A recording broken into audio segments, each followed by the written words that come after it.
that stuff. So they would change the name. She can be a great. Thank you, Vice Chair. I don't think we have any other introductions, although I do want to say welcome to everybody. This is the first time I think all the alternates are in the same room. So this is great to see everyone here. Thank you all for being here. And Mr. Chair, can we also recognize our non-voting board members, because some, they haven't been here in a while and some haven't seen them either. I think that's a great idea. Why don't we just kind of go around the room and just say, if anybody has anything to say, I'll start with Connie. Connie White, I represent the small cities, and I'm glad to be back in the room after almost 2 years. It's amazing. Former mayor of Trophy Club. Yes. And I've been on the DCTA board for about 6 years, I think. Great. So. Well, good to see you. It's been a long time. Tom Winterburn, represent the city of Corinth, the Lake Cities area. And I know Bob Hart, our city manager, is here, and he's going to be presenting all the reasons why we think it ought to be a next member city. So I've been here about 6 years as well. So thank you. Glad to be here for a change. Yeah. Great, Tom. Thank you. I'm Joe Perez, Deputy City Manager for the City of Colony, representing the City of Colony. Good to be back here. Yeah, good to see you, Joe. Any other alternates? Or Want us to go? You want us to? you want to say hi? I mean, we haven't seen you in a long time. So I'm Kristen Green. This is I'm on the city council for the city of Louisville. I am TJ's alternate, and I've been on the board for I want to say that I became the alternate in October of 2020, and this is my first in-person meeting. So happy to be here. Great. Pat Smith, City of Denton. I'm the alternate to Allison McGuire. And this is also the civil engineer tape. We're both civil engineers, Yeah. so we can design stuff too. Hi, good morning. I'm not an engineer. I'm Paul Stevens, city manager for the city of Highland Village, and I'm the alternate to Ms. Costa. Good morning, Jody Gonzalez, and 1 year on the board this month. So I'm representing an alternate for the county seat and county administrator for Denton County. Great. Well, thank you all. Appreciate everybody's here. This is great to have everyone here in person. Next, let's do the invocation. Does anybody want to lead us in the invocation today? I'd be happy to. Sure. Thank you. Director Costas. Father, we just come boldly before your throne of grace, Lord, and we thank you for this beautiful day, Lord. Every small thing reminds us that your hand is in everything, the sky, the flowers, Lord,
give us the wisdom,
Hello.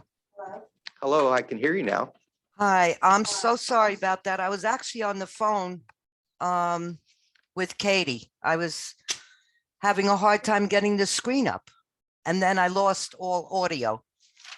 Good morning, ladies and gentlemen. My name is Eva Good morning. Greco. I live in Denton. And what I want to say is when first introduced, GoZone was put forth to work alongside the buses. That has not been the case. Buses have been pushed out of this scenario, except in a negative fashion by DCTA.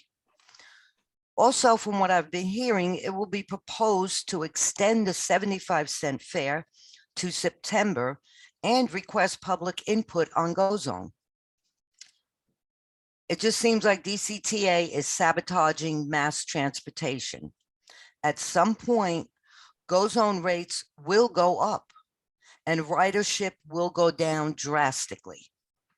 It is at that point that you'll get the true numbers on ridership and not the false numbers being currently thrown out around. DCTA is a public entity moving towards privatization.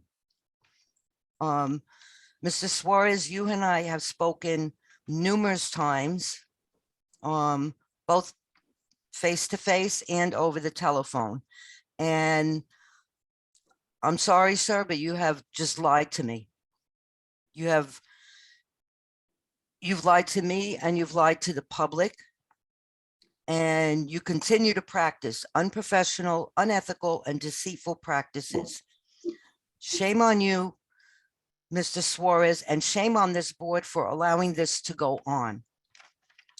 And finally, quick question. I know you cannot answer my questions, but I can answer it for you.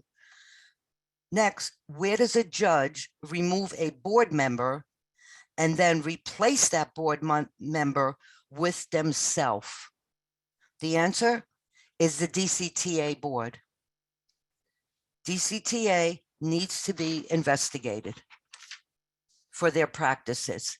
Thank you. Is there any other speakers? Looking to see if there's any other hands that are raised. Okay. That concludes our public comment. Next, we'll move on to consent agenda. These are items that are typical, normal to our business functions and are usually taken as one action item.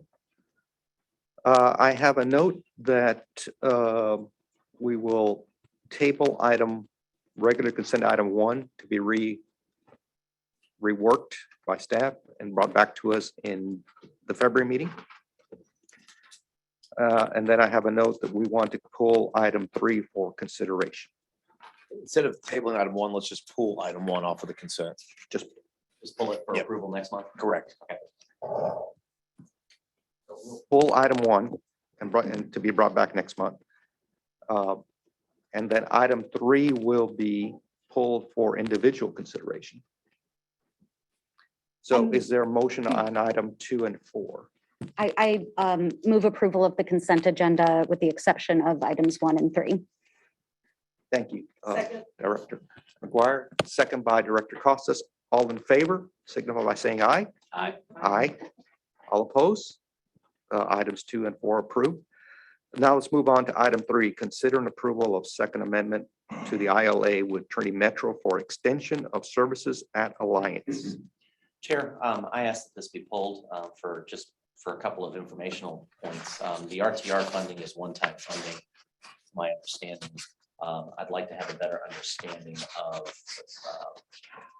how much of that funding is already used. We anticipate that funding is going to cover all of the full year extension. I just want to have a clear picture of, okay, I've got a bucket of money and I've got a time frame. Will that bucket cover the time? And am I going to be ending up with a conversation? Not that I don't want to fund it. I just don't want to necessarily make an agreement here that has me pseudo committing to additional funding later on in the year.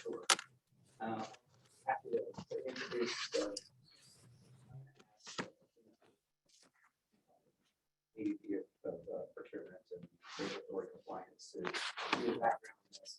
This is a service that we've been providing to Trinity Metro through our LIFT contract to provide services to the Lions Airport area. Trinity Metro pays DCTA at 20% administrative fee. All costs are covered by Trinity Metro. When this program originally started, and this is a connector from the North Park and Ride from Trinity Metro side. DCTA is providing services from Presby into the Lions Airport. This is a connector or feeder service to provide folks direct access to employers throughout the Lions Airport area. So Trinity Metro reached out, asked us if they could leverage our LIFT program. So they cover the cost 100%. The RTR funding was set between Trinity Metro and the COG to pay for services. I'm going to allow Athena to give you the update. I did all that with my mic off. My apologies. I did the same, so.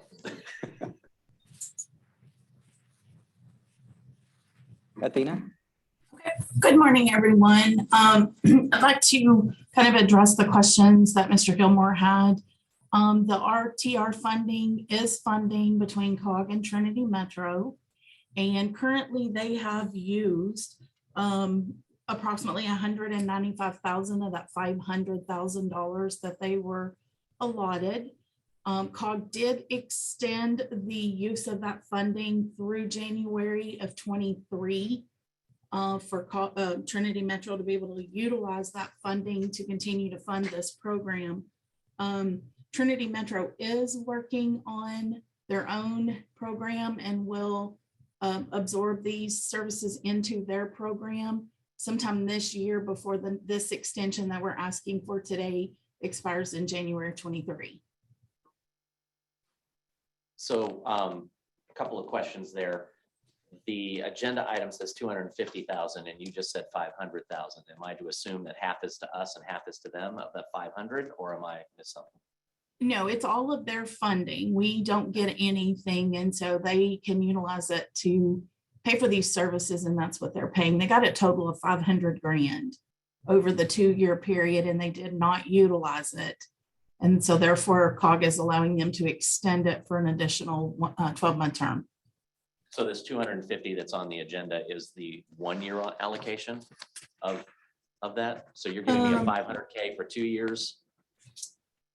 Yes, I believe that's what it originally was it's 250 per year, or initially it was a 2-year pilot type program. And so it was 2 years, so 250 per annual basis.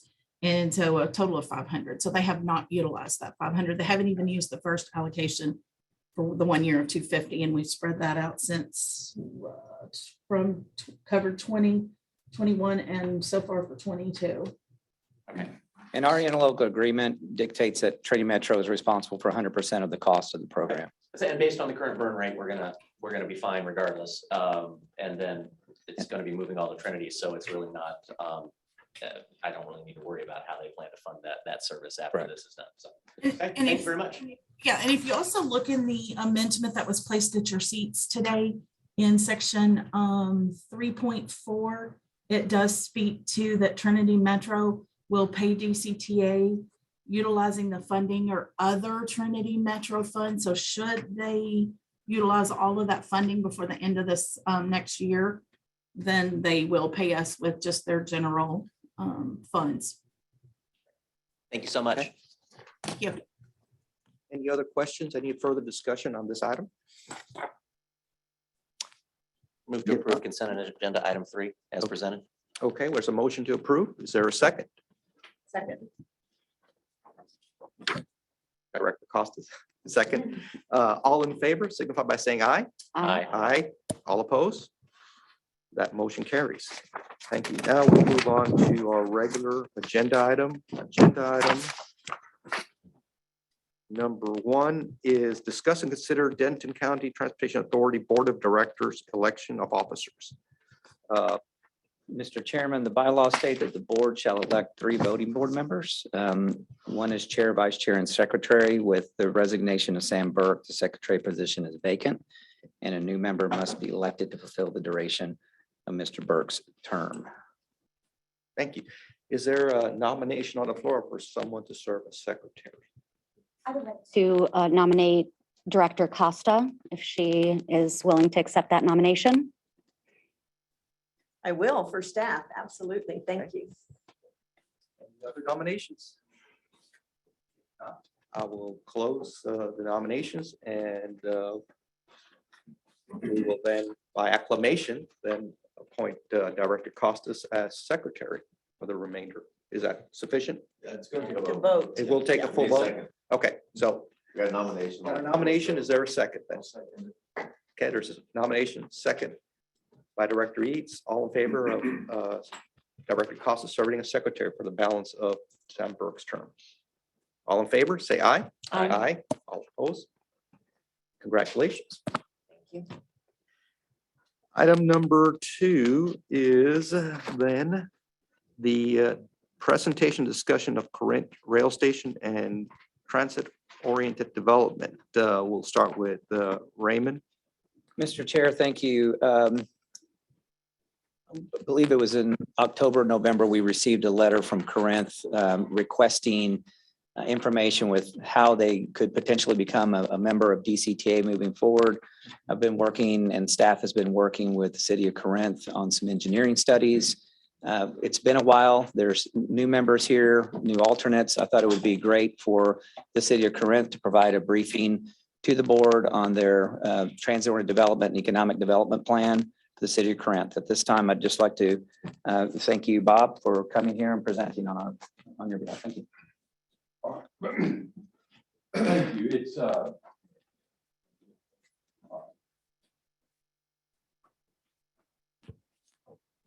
great to be here, and so we really appreciate the opportunity. When we talk about a rail stop in Corinth, the origins for us came out of our strategic plan that we really began 2017 through 2018, and so that's been guiding a lot of the work that's been going on. I'll just mention the rail stop was a top priority. We had 3 high priorities. The rail stop was 1. 2 was working on regional cooperation, especially with the lake cities, and so I think that has been going quite well over the last couple of years.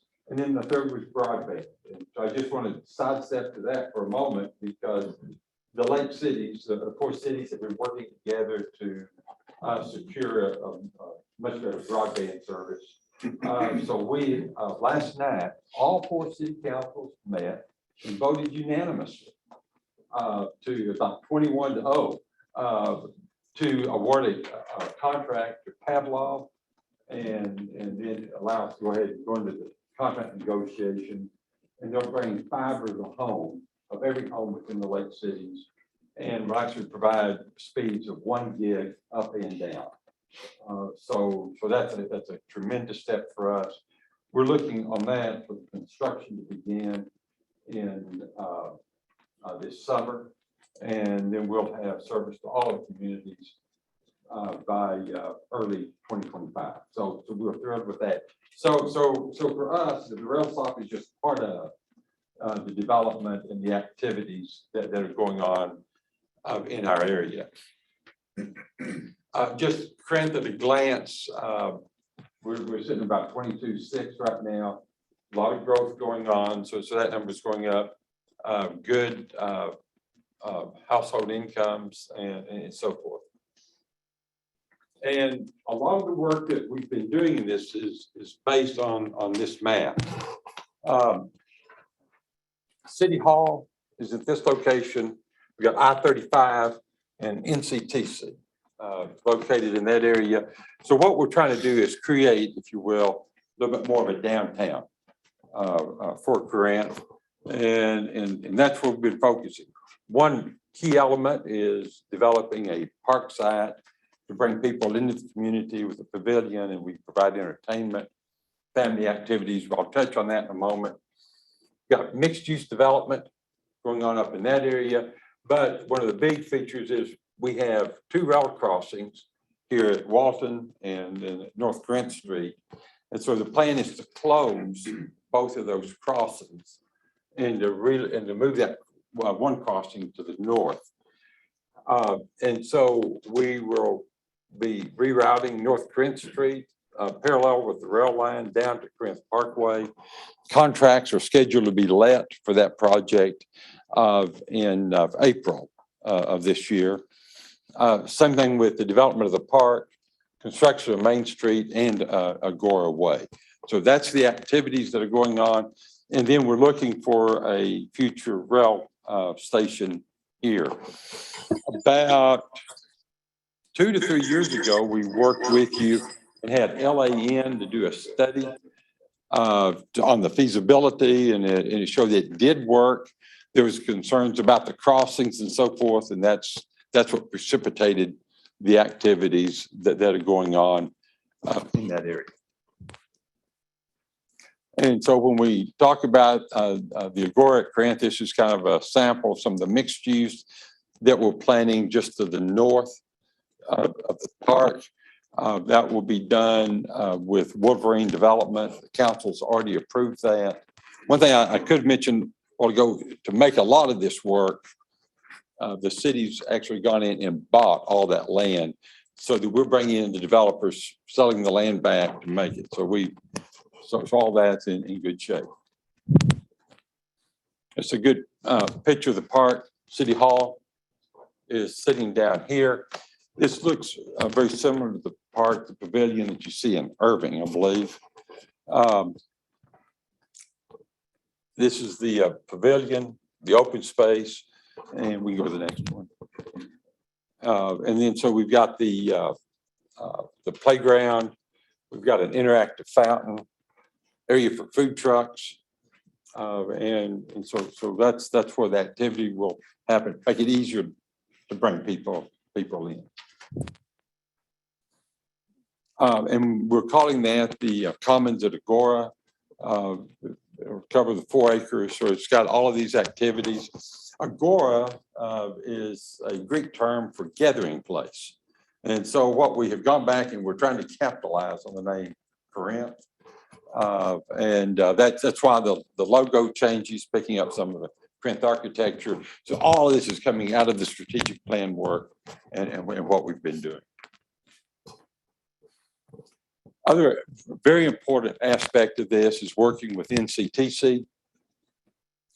This is a master plan they're working on. This is where the campus is located.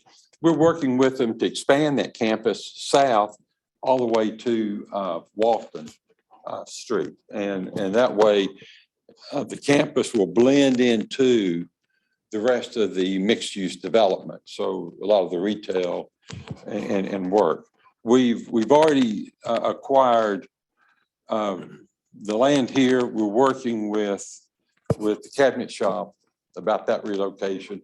We have kind of a broad terms of trying to get that work. But wow, that's going to be there's always a challenge here and there, and this is one. Elise Back is our economic development director and is doing a wonderful job of pulling that together. But this is a key component because there's about 6,000 students at this campus. With a rail stop, they feel like they can triple the students at the campus. So that's the plan and where we're going. The other element I might mention is NCTC did own 13 acres here, and we have bought that land from them to help with some of the development to bring all of this together. And that's what allows the expansion. And I'll have a map a little bit later about how we want to get them, make it much easier to get them to and from of I-35. And this is it. This is what we're calling NCTC Way. This is the campus, I-35, looking at doing the crossing here.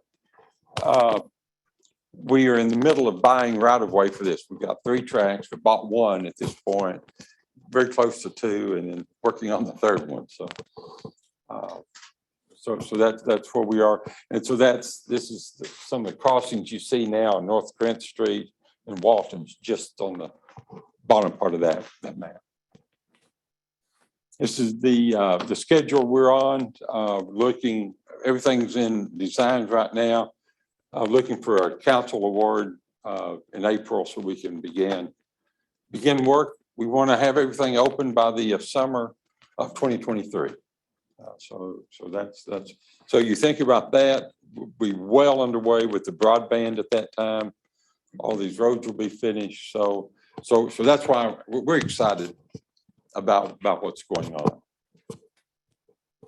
Wolverine Interest is the company we have, development that will be doing the mixed use development just north of the park. We've got the land. They're going to be breaking ground here in a few months. They also want to have everything open by the summer of 2023. So that's how we're tying this together. The McCaslin property is north of that. It's NCTC is sitting back over in this area. And again, this would be additional housing and bringing the density of the housing into the area to create that synergy that's going to be important. Okay, should you back up one. And then the Parkway District is just on the other side of I-35 at Corinth Parkway. We're working with Realty Capital here, doing a mixed-use development and also a hotel, branded hotel in that area. And so it ties all of this into this whole area of what we were calling our transit-oriented district. And so we're meeting all the classic definitions in terms of having the shops, the activities in the area. Certainly NCTC, the parks, make it a very walkable kind of a facility. So that's what we're coming with you to say that this is consistent with our strategic plan. Council's enthused about the project, and so I know you've got a whole lot of hurdles and thought processes to decide what to do, but I think that what's exciting is to be able to look at creating a transit-oriented district out of a greenfield and then having the rail stop and that development all happen rather than having one lead in the other. And so we're trying to tie all this together. So we're very happy with it. I might mention the early design and the ideas on how we pull this together. It was done with Paris Rutherford. And so I know you've done a lot of work for some of y'all. So we're glad to answer some questions. I just wanted to do this to help get you started on your discussion. Thank you, Mr. Hart. Is there any questions from the board for either Mr. Hart or Mr. Suarez? Yes. I was just curious about, I was looking at the Castle property and Wolverine Interest property that they're going to be 75 public parking places, and I'm guessing that's in addition to the parking for residents there. Yes. And then within the Caslin property, are the 357 spots in the parking garage, are those open to the public or are those for residents? That's going to be in phase 2. And there will be a public component to that. So then we'll also have all the on-street parking that we're incorporating into the project. And then on the other side, between the DCTA rail line and I-35, we also own all of that land and looking for some parking over in that area as well. Questions, discussion? Bob, do you want to? Thank you for being here. This project's not new to me. We've been working on this for many years before COVID. There's the before COVID and during COVID and after COVID. So before COVID, we've been working on this. Do you want to, I appreciate Raymond, his efforts on that, and as you and me and the mayor and your team have been working on, do you want to go over the county's participation? Yes, I think it should be noted. Yeah, that's and you should have just thrown something at me to get my brain in gear. Hand signal. Hand signal. Yeah, we actually, the way we're funding this work is we have created a tax increment financing district. The county is an enormous participant on that. The life is about 30 years. county's participating at the rate of 90% the first 10 years to really provide the incentives to get this going. It steps down to 80 and 70%.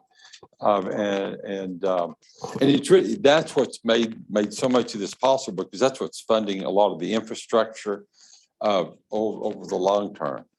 The other element is the county was also present last night for our broadband.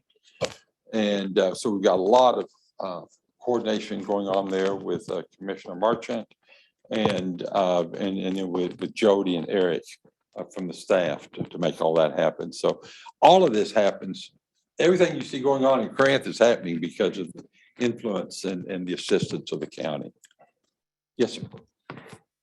Great presentation, Pat Smith. Are y'all accessing American Rescue Plan funding for the broadband and enhancements? Yes. We're using the way that all four of the cities have done this. We're using 50% of our ARPA money. Now, the problem you have with that, and I apologize for getting in the weeds, but that way you kind of know what we're doing, is if you have a broadband service is higher than the FCC standard of 25.3, you can't use the ARPA money. And so we have over 25.3 in all of the area. But the ARPA money does allow you to connect all of your government buildings. And so we've identified all of the public buildings, and we'll be building a fiber ring, if you will, to connect all of those completely around the lake cities. We're using the ARPA money to do that. Now we're going to bring Pavlov in to actually build it. And when they're connecting all of the buildings, it'll be for our use with fiber. There'll also be fiber for future use based on some smart city initiatives. And then they'll also be putting in fiber and that they'll use to build the last mile from the fiber ring back to all the homes. And so that's how we're doing it. So the ARPA money can be used because it's connecting government buildings. And so that's how we've stepped around those restrictions. Good. Anybody else? Yes. Bob, I happen to have the privilege of seeing the very first plan of what y'all were doing presented to your council several years ago. Yes. And it's really neat to see how much it is refined and stepped. I wanted you to maybe talk a little bit about, I think you discussed with your council a little bit about your ideas for getting into DCTA and funding, because as you know, there's the sales tax component that we all deal with. That's not something that Corinth has room for. So if you could maybe just a high level, couple seconds on that, would be great. Well, what we have looked at doing is taking, well, let me just give you a picture. You know, we have the 1 cent that everybody has for the general fund. We have a quarter cent for crime control and a quarter cent for fire. Mm-hmm. And then half cent for economic development. It's the economic development money that we're going to roll to transportation. Okay. So that's where we're going. So it's the goal that, I think that has to be voted on by the community, right? So the goal is Yes, to take that out to public vote. we have two options. One is we could contract to do that. Okay. And just have that same half cent moving over. The second is to have a straight out election. We do want to keep the 4B corporation in place because there's a lot of advantages for having that in place. Our timing on an election, we've been thinking more in terms of the May of 2024, because that's when everything is here and you can, and it's visible and you can see it. Gotcha. It's so hard to sell a plan on a piece of paper. Sure. It's hard to sell even for people that are enthused by it, but you got to get people to be able to see dirt moving and all of that. So that's our plan is to be pushing real hard through 2023 with a target of election in 24. Now, this plan only showed east of 35. Do you still have a component west of 35 as part of the project? Yeah, well, that was the Parkway District Yes, that you saw. That's west Okay. of 35. So Okay, that, got it. that's in there. And we have several others that are, those are the real prominent ones. And then we've got a little bit more to the south of, we're working to move that on south of City Hall now. We haven't taken it to the council yet for approval, but we're getting close. And that would also add to the activity in the area. Well, I appreciate it. I think we've spent a lot of time this last year talking about the mobility of people in Denton County, but one of the other things that we're tasked with is economic development. And so this is really, I think, aligning well with that component of what we need to do at DCTA. Thanks for the update. Thank you. If for whatever reason the rail station doesn't happen, we've talked about this before, this development. This continues to, it continues to move forward. There'll continue to be a lot of activity there. And I think having the rail station will be a value add for that. Because it'll allow people to move. The real benefit as well as the NCTC and students. That's real important. Ridership has waned across the nation around active rail.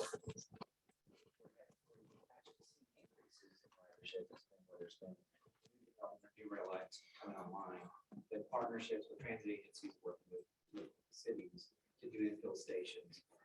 We have interest around the DCTA from the developer who purchased a lot of land to do the joint parking lot and some development. We have $11.5 million from the COG to do some infrastructure work and work on some designs around a potential facility for DCTA at Old Town. So by creating reasons, destinations for people to actually utilize the rail station, there can be some significant benefits from these types of developments. Thank you. Bob, I'd also like to just comment, being an old, probably in all realms of being old, mayor, back in the days when we voted on this, I really wanted Corinth to come in because of NCTC. But you really have epitomized what a TOD is. Transit-oriented development. And kudos to you because that's a lot of work. Typically, a station can go in, you develop these TODs. We have a couple of overlays in Highland Village. I think something's going to come this year that's going to give us an opportunity to do that. But I just want to say kudos to the city of Corinth for what y'all have done. That's just amazing because economic development is one of the highest priorities of transportation. And so thank you so much for that. Good luck. Thank you. Echo Mayor Costa's comments because we drilled down, we spent months and months going through this because if we were going to participate, we wanted to do a deep dive on it. And he didn't highlight it for brevity's sake, but just the redevelopment along the frontage and the parcels that are going to be preserved for future pad sites and so forth along the 35 corridor there. It's really, I love the mix of public space and the educational opportunities and the housing, and it is going to be just a Class A, Todd. And I just wanted to, that's why we participated in it because we believed in it. We believe it would be a jump start for a potential station, and y'all really did an excellent job looking at all points. So congratulations. Thank you. And we had lots of talks about the potential financing too of it. So that's to be determined. Great. That concludes item 2. The next item is item 3, presentation of the 2021 preliminary audit report from Plant Moran, and that will be Amber. Hi, good morning. And yes, good morning. Good morning. At the conclusion of last year's audit, we ended our service period with our former auditors, Weaver and Tidwell. And while we respected their work product, we elected to switch to Plant Moran through the RFP process due to their expertise in the government transportation sector and the National Transit Database reporting experience, as well as the potential. Just a little louder. I'm sorry, can you not hear me? We're just making it a little louder. Go ahead. Okay. So we elected to go with Plant Moran due to their experience in the government transportation, the National Transit Database reporting experience, and their potential for financial software recommendations for sourcing and implementation, and just overall their general guidance for best practice. We ultimately felt that this firm could help our agency and the finance department continue to grow and mature in our process and our presentation. So on pages 46 through 95 of your packets, the draft of the fiscal year 2021 annual comprehensive financial report, the draft of the single audit report, and Plant Moran's report to the board are included. We will bring the final reports back to you on February 24th for your approval, at which point we will submit to the GFOA for the Certificate of Achievement for Excellence in Financial Reporting Award, which we anticipate to receive for the 12th consecutive year. So with that, I hand it over to our auditors today who are presenting the draft. Keith Szymanski is the Senior Manager over the audit, and Amy Titer is the Senior Assurance Auditor. Thank you very much, Amber. Good morning, everyone. It's nice to be with you today. As Amber mentioned, I am Keith Szymanski, the Senior Manager on the engagement, responsible for overseeing the audit. And we're here to go over the nearly 50 pages of draft documents, but rather than going through those in significant detail, we have put together a short PowerPoint presentation for you to highlight what we feel is the most important information we want to convey to the board. So on the first slide, before we get into those reports, we thought it'd be helpful to frame up where we are in the audit process. So not long after being hired by DCTA, we scheduled a kickoff meeting with the finance staff that took place in April.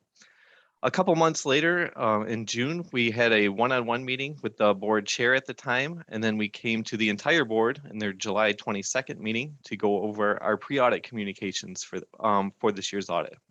So I know a couple members of the board were not present for that, but that was essentially where we laid out our plan for the audit, talked about our areas of focus and the expected timing for the audit. And we did stick to that timing, which is detailed in the next few lines here. We used August and September to gather information and plan for the audit. In October, we held our planning and risk assessment meeting internally. And then the majority of our audit procedures took place in November and December of last year. And so that's where we had significant interaction with the DCTA staff, asking questions, requesting documents, and working through our core audit procedures. All of that came together very nicely. We were able to prepare our drafts of the audit reports, share them with management to go over, review, exchange notes and edits in January, early January of this month. And here we are on the 27th going over preliminary reports to the board. There are just a few items. The introductory and statistical sections will be added to the financial statements in the next couple of weeks. We'll finalize those reports, and then we'll be back with you in a little bit less than a month to go over the final versions of those reports. On the next slide, we detail the three reports, the deliverables that we're here to discuss today. The first of which is the main financial document, the annual comprehensive financial report. And while administratively we've prepared that, that really is DCTA's deliverable. And so they're responsible for all the numbers and disclosures included in there. We've just accumulated them using our software. And so that's why we've listed as our deliverable just the independent auditor's report, the first 2 pages of the document. We also have our end of audit letter addressed to the board and our single audit report related to compliance with federal expenditures. The independent auditor's report is still in draft form, but we don't expect there to be any changes once we proceed with finalizing. It is an unmodified opinion, which doesn't sound very exciting, as few things do in the accounting profession, but I can assure you that's good news. It's the highest level of assurance we can give to a set of financial statements. It's a clean audit report and indicates to all the readers that the numbers that follow are materially correct and can be relied upon. There's one paragraph that's fairly unique this year. It's what we call an emphasis of matter paragraph that points out a reporting change that took place this year. In the last couple of years, the North Texas Mobility Corporation was reported as a discretely presented component unit side by side, basically as a separate fund from the core DCTA operations.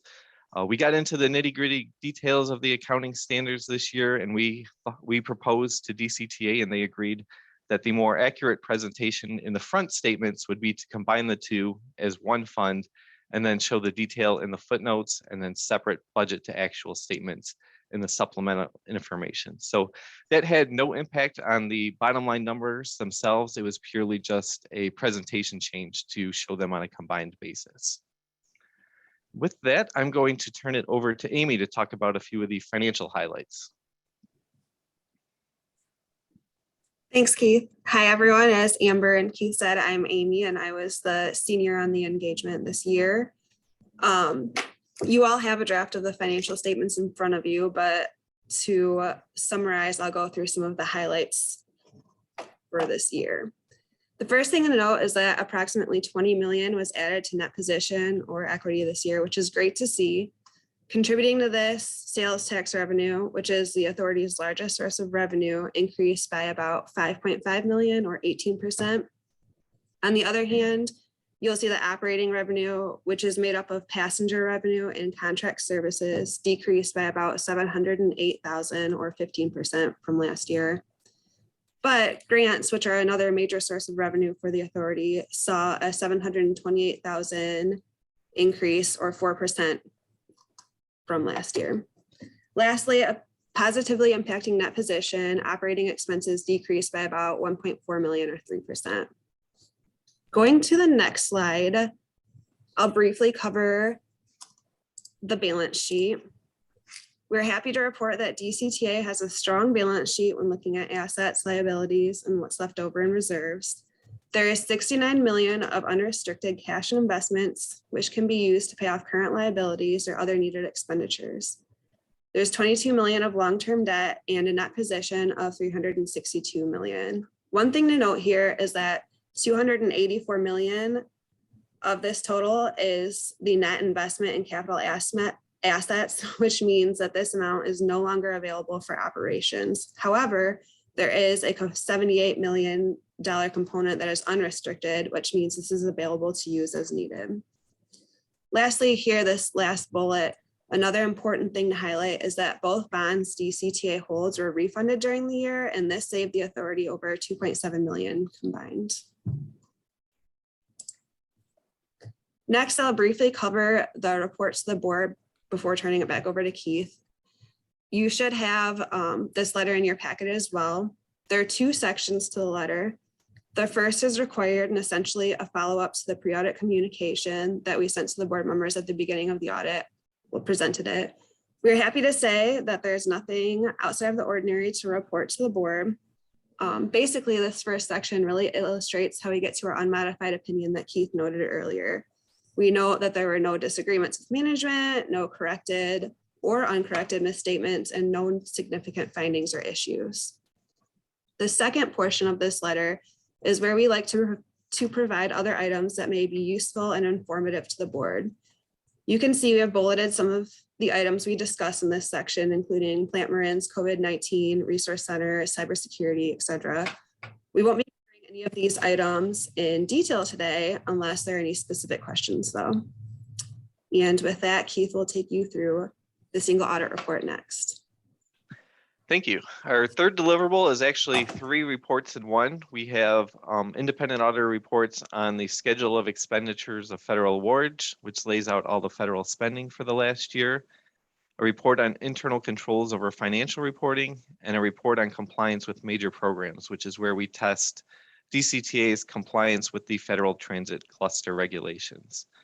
The schedule of expenditures of federal awards did include $21 million of federal spending in the last year, of which nearly $17 million related to the CARES Act. And I'm happy to report that there were no findings either related to internal controls, our audit of the financial statements, or on DCTA's compliance with the federal programs. So again, the unmodified opinion on the financial statements is one thing. That's what you should expect to receive on your financial statements. But the fact that we had no findings or other items that we need to bring to your attention is a tremendous credit to the DCTA staff and the job that they've done over the last year. Lastly, on our last slide, we've got a few other comments to add to the conversation. As I mentioned, we will be back with you to present the final reports in February, but we are not anticipating any significant changes to the drafts before you today. As part of our audit procedures, we did look at DCTA's investment policy as well as the quarterly investment reports that were provided to the board.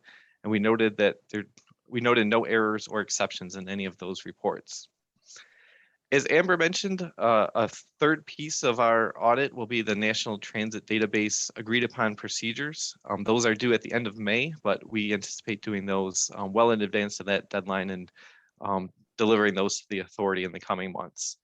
And then finally, a major thank you to the finance department staff and all of the others that we worked with throughout the organization. This was our first year doing the audit.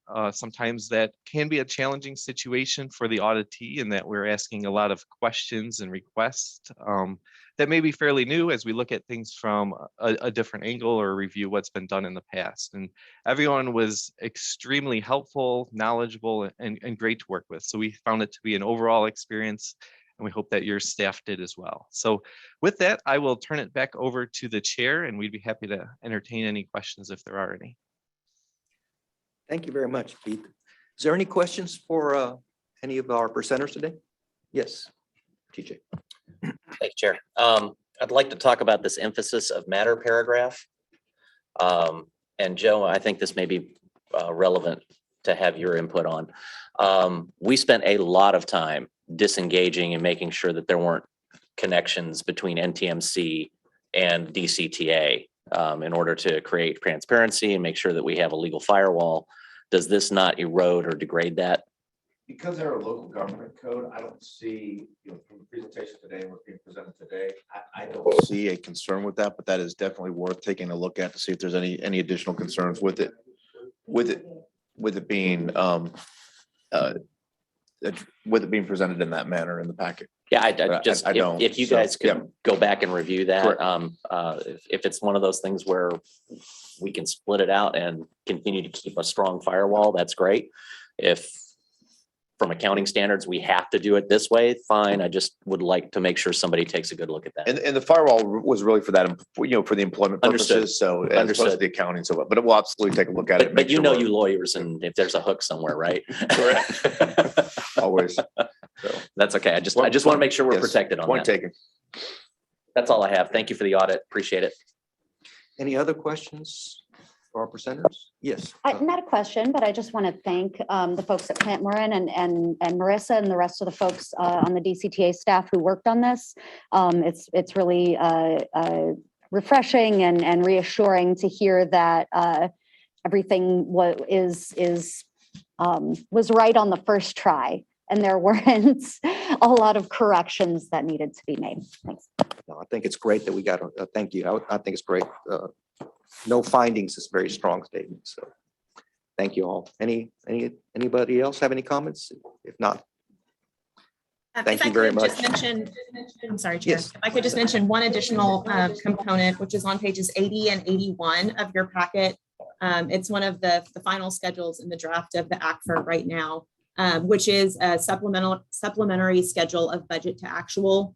We have DCTA's budget to actual on page 80, and then NTMC expenses related to that budget on page 81.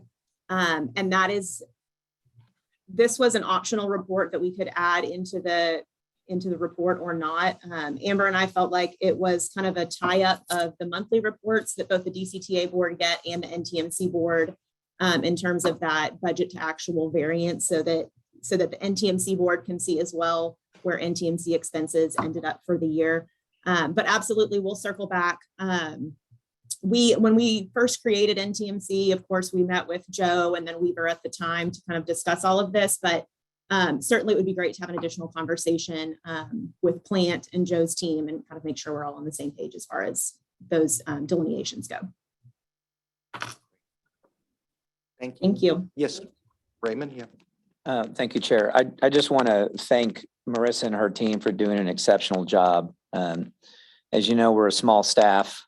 We also have a federal triennial review audit, and the breadth and depth of that audit, it's a 3-year. In this case, it's actually 4 years because they postponed or added another year due to COVID.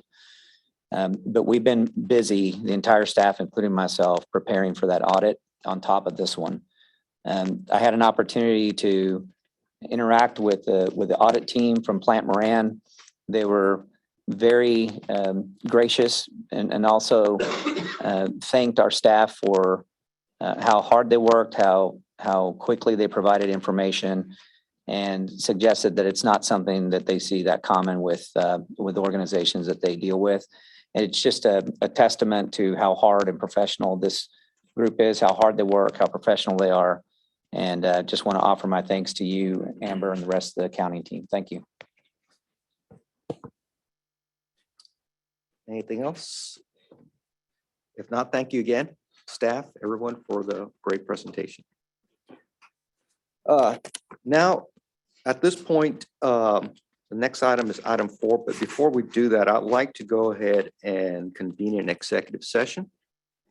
So I'm going to ask that only the voting board members and their alternates stay tonight. First, let me read the item for the record. The board may convene the regular meeting to close executive sessions for board directors to convene in closed sessions pursuant to section 551.074 of the Texas Government Codes for personal matters to deliberate the evaluation and duties of the general counsel. The board of directors to convene in closed executive session pursuant to section 551.074 of Texas Government Codes for personal matters to deliberate the evaluation and duties of the chief executive officer. And as authorized by section 551-071 of the Texas Government Code, the board of directors may convene in closed executive session for the purpose of seeking legal advice from legal counsel on any items on the agenda. So with that, Do you have any specific items that we may want to discuss? under legal advice, we will initially we will discuss the deliberated evaluation of the duties of the general counsel, and then secondly, we will then discuss the chief executive officer's item 4, the chief executive officer's Second Amendment and related employment agreement. So legal advice as it relates to the. Yes. I'd like to make a motion that we waive privilege and hold this, discuss this item in open session. That's really for whether it be myself or Raymond to waive that and allow an open session. Okay. Not for you. I withdraw my motion then. Okay. Time is 11:02 a.m. We will come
Okay, we are going to reconvene from executive session. It is 1:51 PM. There's no action from executive session. This time, we're going to take a 25-minute break for lunch. It is now 1:51 PM.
You ready? Okay, it is now 2:22 and we'll reconvene the Board of Directors meeting of Denton County Transportation Authority.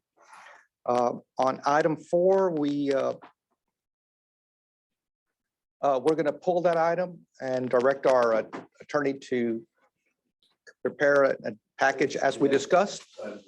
And it's pulled. No action. Okay. Now let's go ahead and go into just kind of skip over to the action items so we can make sure we get through those. So let's go to item 7. This is to consider approval of task order number 3 with Accenture LLP and consider approval of resolution R22-01, approving the FY22 budget revisions 2022-05. Javier will make that presentation. Javier Trila. Good afternoon, everyone. Let me get my notes together real quick. I wasn't expecting to jump right on. Okay. Today, we will be seeking approval of task order number 3 with Accenture and approval of resolution R22-01, FY22 budget revision to support these services. Our current engagement with Accenture ends on January 31st. And am I echoing really bad over there? No, you're fine. You're fine. Okay, great. Proposed task order number 3 approaches the goals set forth in the transformation initiative with individual targeted goals rather than the current broad PMO approach that we've currently been using. The 3 major initiatives in this engagement are support and facilitation of the board staff strategic planning workshop, ERP enterprise resource planning alternative selection, and service network and fair design research, including data analysis and visualization. I'm going to go ahead and hand this off to Chris Newport with Accenture to go ahead and expound on these 3 items, and we'll go from there. Great. Thank you, Javier. Good afternoon, everyone. Briefly, the 3 work streams that Javier mentioned were designed to impact 7 of the items that were on the 7 initiatives that are on the agency transformation roadmap from phase 1 of our engagement with y'all, from development and implementation of service standards and implementation of the preferred service to the ERP upgrade or replacement, document management, routing and approvals, and improving data collection and management practices. The term that we've aligned on is a term of 22 weeks. And the activities range from, for the workshop development of the agenda, the workshop presentation deck in concert with staff, and facilitation of the workshop and development of the final product. ERP selection support services are related to development of the selection activities and facilitation and management of those activities with staff. I can speak more to an update on those activities as they stand whenever we reach the PMO update, but the activities and deliverables for the ERP selection conclude with a document or report summarizing the findings of the staff, the methodology used to select an alternative, and including a recommendation.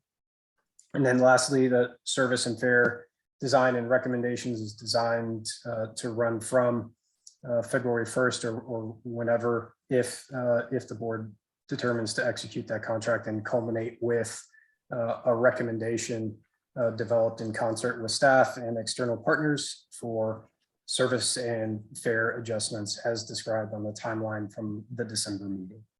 Happy to answer any questions, but otherwise I'll pass it back to Javier. Questions from the board for either Javier? Yes. Chris, it's TJ. Hope you're doing well. Yes, sir. Hi, Mayor.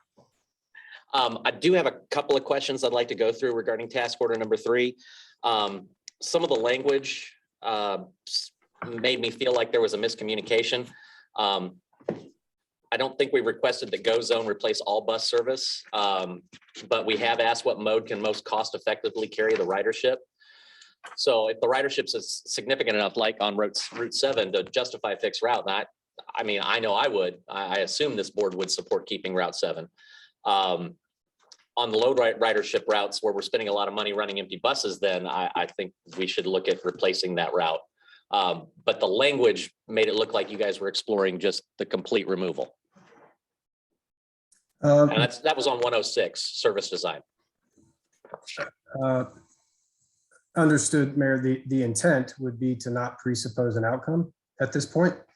But the board, first of all, you requested in December presentation of an option for all of Go Zone service, which is certainly under preparation, would be presented to the board as a follow-up. But we would not presuppose the outcome of the analysis or a decision by the board before that June meeting. We would intend to perform analysis and work with the staff and VIA as well to develop route profiles that could work after defining what the performance of all of the service routes are. Right. And I understand in the context of last month where we were talking about where I needed to see a comparable or the other side of the coin. I just want to be clear, Route 7's carrying its weight and then some. It's doing a great job. So are there tweaks we can make to it to even do a better job? I don't know. But I don't want to make a presupposition either. So I appreciate the clarity there. I would like to see, and I don't know if we can do this or not, but is there a way we can look at the service as a whole?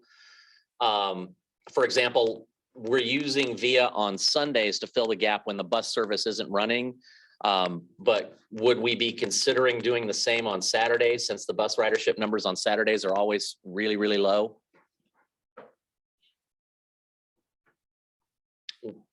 In addition to that, would we look at offering holidays as well, since VIA is on holidays and buses aren't? If you're looking at bus ridership, adding that in as so much more of a holistic, and I don't know if that's asking for too much. No, sir. And Raymond's direction and intent, as well as the rest of the staff, has been that a holistic analysis be presented and recommendations to address the results and findings that fall out of it. Gotcha. Because I'd be really fascinated to see, if as we look at bus ridership, multimodal, the last thing I want is to roll out a system that has, well, you can get on this one in this times and you can get on that one at those times. And on Saturdays, it's this way. It just, the more we can get it to be all the time same, I think is really the end goal at some point. And we may have to build to that. I don't know. Yes, sir. And I did have one last issue with the schedule, and this may be a little, because we've taken this a little out of order, Raymond, but NTMC had a conversation about having to go out to bid for bus services. Is that correct, for the bus management contract? Bus management. Right. And so that contract's going to require us to give them a scale and scope of services. Is that right? So we're going to have to do that by June. Well, I don't know that the management contract will require it. If we're going to go out for an RFP for bus operations, they typically will want how much service we're running, and what type of service is running, management of it. And it may not need to be as specific. Okay. Detail. Well, because we're asking them to manage the workforce to manage okay. the vehicles.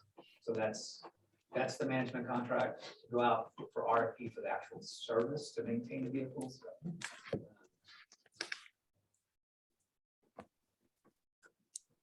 I know, me too. Yes. So my concern is whether or not somebody's looked at the calendaring on that RFP, and is this going to impact that? That needs to be addressed. We need to take a look at that. I don't want that jumping up on me last minute. That's all I have, Chris. Thank you for the input. Thank you, Mayor. I don't know if I need to make a motion or anything to change anything there, or is that good?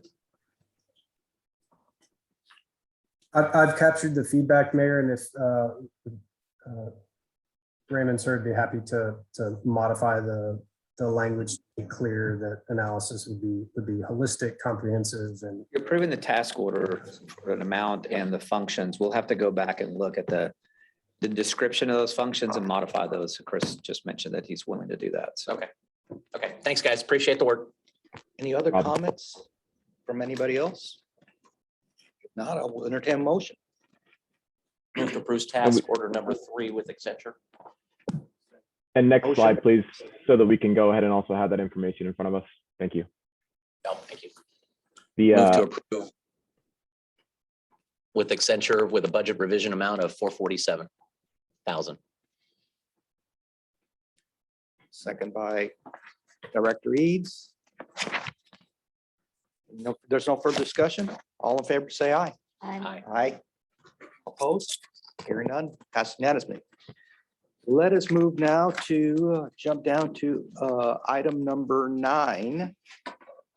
This is for Marissa. This is consider approval of monthly financial statements for November 2021 and December 2021 and quarterly reports for Q1 FY 2022.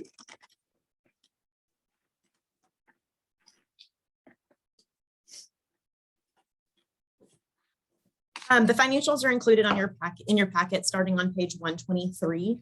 Due to the early board meeting in December, we did not have the November month-end close finished, so the packet includes both November and December month-end financials, as well as year-to-date budget to actual variances.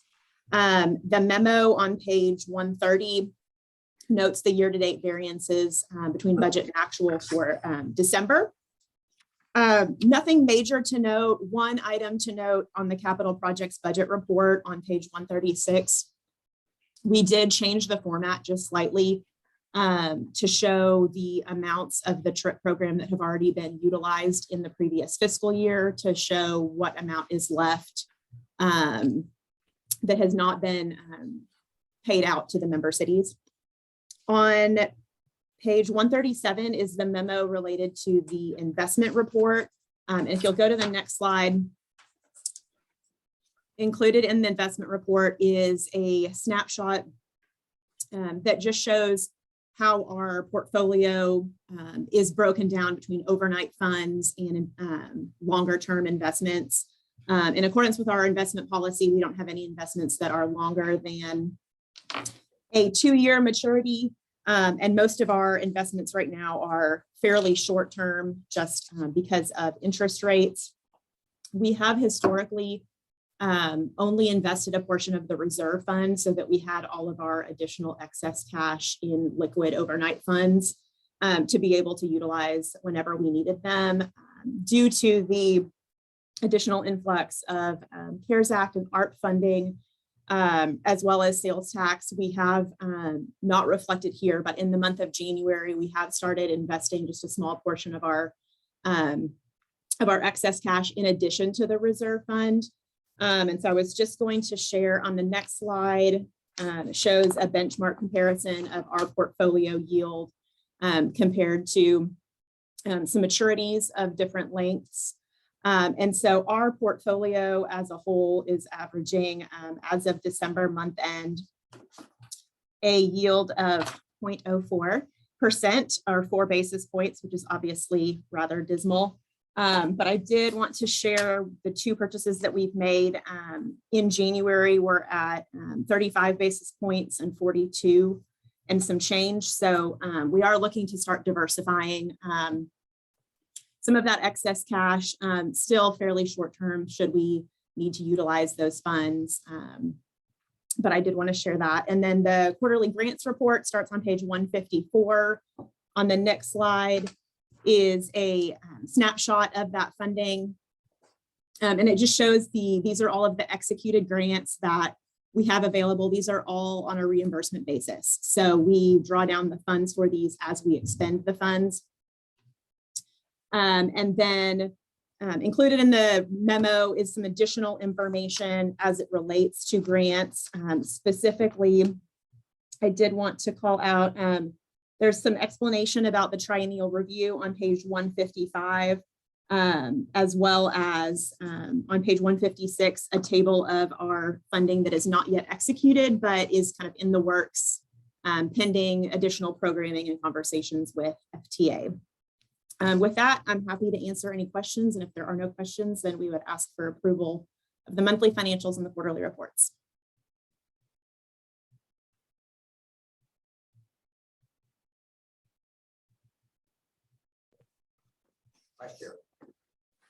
We're only a quarter in and we're seeing really a higher than anticipated ridership. And of course, less shared rides than anticipated. I hope the algorithm figures that out. Really want to make sure that we keep an eye on this. So can we, after 6 months of the contract, so in March, it'd be really helpful if I could see a summary of VIA's performance as compared to what was promised in the contract. Ridership, total cost, number of vehicles. We're 6 months in. I'd love to get a reset baseline compared to the contract. So if we're going to be looking at modifying the contract further, I have a better understanding of what success is looking like. Some of that information was in the packet, but we're going to. I wanted in the 6 month. Pardon me? For the 6 month window. 6 month window. Yeah. Yes, you are absolutely correct. We are trending over budget on a year-to-date basis. Now, it may be that how we programmed out and estimated how many hours we were going to use in months that will catch up later in the year. But certainly we are over budget in terms of service hours and under budget in terms of revenue. So certainly looking at the number of riders per GO Zone service hour actuals compared to how we anticipated that, as well as the cost per rider in each of those metrics. So absolutely. Super. Thanks, Marissa. You're welcome. Any other questions? Yeah. Seeing none, this is an action item. Motion to approve. Motion by Director Costas, Second. second by Director McGuire to approve this item. All in favor, say aye. Aye. Aye. All opposed? None. Passes unanimously. Thank you. Let's move now to item number 10, discussion and consider approval of Dallas Air Rapid Transit short-term lease agreement for use of Denton County Transportation Authority Operations and Maintenance Facility. Paul Christina. Good afternoon, Mr. Chairman and everyone. Can you hear me okay? Yes. Great. It's good to be with you. Items 10 and 11 are related to our progress with DART in developing the Joint Rail Operations Facility that enables us to serve Silverline equipment at the DCTA Operation and Maintenance Facility. This first slide, if we can flip it, reviews the timeline that we discussed in November of 2021 of how we got to this point, really beginning with the opportunity to collaborate that was identified in the fall of 2020, the execution of an interlocal agreement in November of 2021, and the anticipated delivery schedule of Silverline vehicles that has since been updated to slide a few months to the right, now looking like late summer. If you can flip to the next slide, please. I won't belabor this point, but we did go through this in detail in the last board meeting, but we offered a lease rate for the facility based on an appraisal of the land that the facility sits on, the facility itself, and then the southernmost 5.3 miles. That appraisal report generated a concluded value at the bottom right of the slide of $88.95 million. Next slide, please. And so now the blue tables are, again, a recap of where we were last month, and now the yellow is the DART counter proposal. The appraisal that was detailed in the previous slide and our offer to DART was, you see there in the black box on the upper left side of the slide, $526,364 for the first year. And that first year is the place where they will be receiving, testing, and commissioning vehicles. And then in the second year and subsequent years, we anticipated an annual lease rate of $1.27 million. Over on the right-hand side of the slide details out our operating expenses for the facility and the share that we would expect DART to pay for those operating expenses. DART provided a counter proposal that accepted our operating expenses in full as proposed, but the lease rate that they proposed, that you see it in the black box at the bottom in yellow, was $259,500 in the first year and $727,548 in the second and subsequent years. The main driver for that difference is that whereas we chose a 6% capitalization rate on our facility to generate an annual income number, they chose a 3% capitalization rate. And you see that their share of the rail systems component, if you look in the yellow box under year one rail systems, you see that 0% as compared to our 5% share that we assumed they would be consuming in the first year. Now, because of their delivery schedule that slipped somewhat, we feel like that is something that we can accept and agree upon. And so we would recommend approving the board's approval of the financial terms of this offer, because it allows us to realize the value of our facility, and it causes both sides to be motivated to get to a long-term deal, which is what we set out to do in order to enable the regionalization of our assets and better outcomes for all of us on the commuter rail side. Right now, we're talking about reaching that long-term deal. The target would be the second quarter of 2023. But for now, the agreement of these financial terms would allow us to then finalize the rest of the terms of the lease to allow them to receive and test and commission their vehicles beginning late summer timeframe. Any questions about that? Board, is there any questions for Mr. Christina? Yes, Vice Chair. Hey, Paul. Yes, sir. DART approved this on Tuesday, and they gave Nadine the approval to sign once legal finishes their reviews and the Ts and Cs. But can you maybe explain to me why we're recommending to bring this back next month for approval? I mean, I'd be okay with giving the CEO authority to sign like they did, as long as Joe has reviewed the document. I'm a little worried. This is only an 18-month lease. Vehicles are arriving in July. Another month doesn't seem really prudent. That is fair and certainly an option for you. The one thing that we're trying to work out with DART is to understand their operating and testing plan, really what they're calling their testing plan, which will determine how many vehicles move in and out of the yard at a given time, so that we can make sure that our operation doesn't receive any, or is it not impacted negatively through those movements. And we haven't seen that plan yet. So we defer to the board's judgment if you would like to understand the details of that plan before final approval of the lease. But certainly we can take the authority to sign the lease once those terms are all set forth. As long as that's an addendum and you and Raymond and the team are okay with that, I don't have an issue with it. I mean, I wouldn't be able to look at the data and say, yes, this is an impact, or no, that's not. That would be you guys. Very good. Take that approach. To come back to the board. So how was the motion? Add it to the motion. Yeah. So you could motion to approve option one of the memo of the agenda item that was provided. Well, if we can do that, then I'll do it that way. I'll move to approve option one of the memo as provided, with the understanding that DART will provide an operations flow that can be amended to the agreement. And authorizing the CEO. And authorizing the CEO to execute Any necessary documents. After review by, yep. So help me God.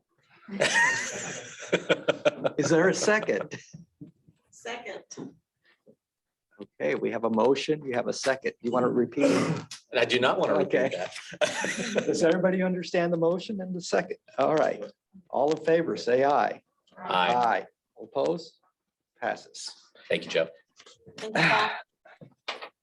All right, Paul, hang on. Item 11. Discuss and consider approval of receipt of DART design funds and execution of task order with Jacobs Engineering or design of a joint rail operations facility expansion at the Denton County Transportation Authority Rail Operations and Maintenance Facility. Paul, Christina. Great. So this item will enable us to kick off preliminary design of the joint rail operation facility expansion with a space assessment and allow us to put together conceptual level plans on the arrangement of the expanded building. The ILA that was signed in November says that DCTA will procure design and construction on behalf of DART at DART's expense. Therefore, with this item, we're seeking the board's approval to receive DART's design funds in the amount of $1.027 million to get through the entire design and construction phase services process with professional consulting services, kick off an initial task order of $74,500 under a total scope of work for consultant services that would be approximately $800,000, and then execute additional task orders that might be needed to complete the work up to the total funding amount provided by DART. You have in your packet an item labeled Exhibit 1, which we're calling an accounts receivable letter that upon board approval would be sent to DART to initiate this process. Note that in the fourth paragraph of that letter, we highlight to DART that the ILA calls for delivery of the expanded facility by May of 2023. In our conversation so far, DART's acknowledged verbally, and we stated it here, that we'll need to work jointly to establish a delivery date of the expanded facility subject to the variables that need to become known to us, like receipt and testing of the vehicles, the operating plan, the construction schedule, lead times on materials, all those sorts of things. And DART has indicated they're agreeable to that because they do not begin revenue service until Q4 2024. So we don't expect that to be an obstacle. So therefore, we'd recommend your approval of those three items so that we can proceed with this design task. Motion to approve. Can I ask a quick question? If you second it, and then you can ask a question. I can do that. Second by, I'll second. by chair, vice chair. All right, any discussion. Paul, just two quick questions. Who on staff is going to manage this? All the design and construction specifically? At the outset, I will be in the lead for the discussions with DART and the architecture team and the operations team.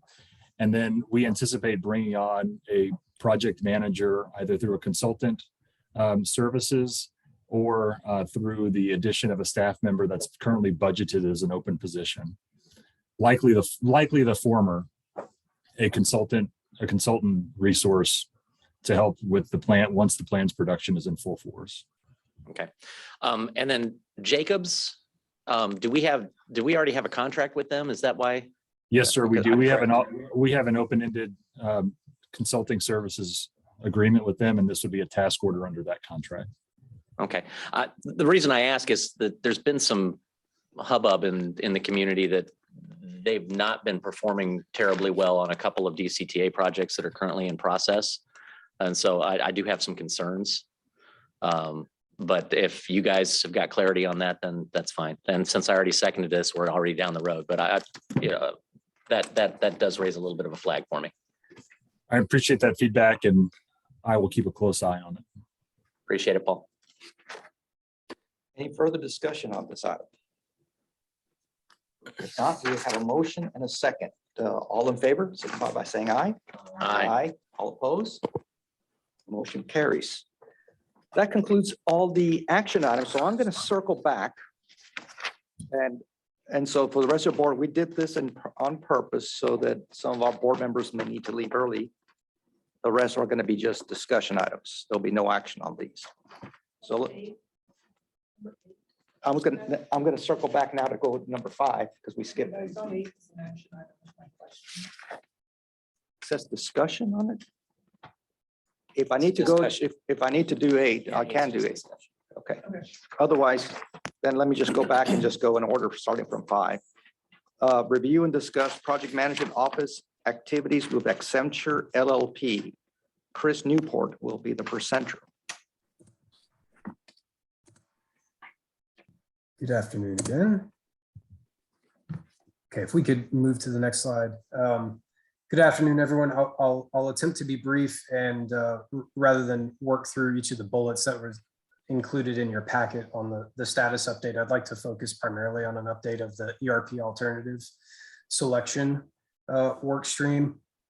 The update being that we've had several several meetings with IT, finance, budget and procurement staff since the last meeting, and aligned and confirmed that on the approach of a selection and an understanding of what the alternatives are for the current ERP solution.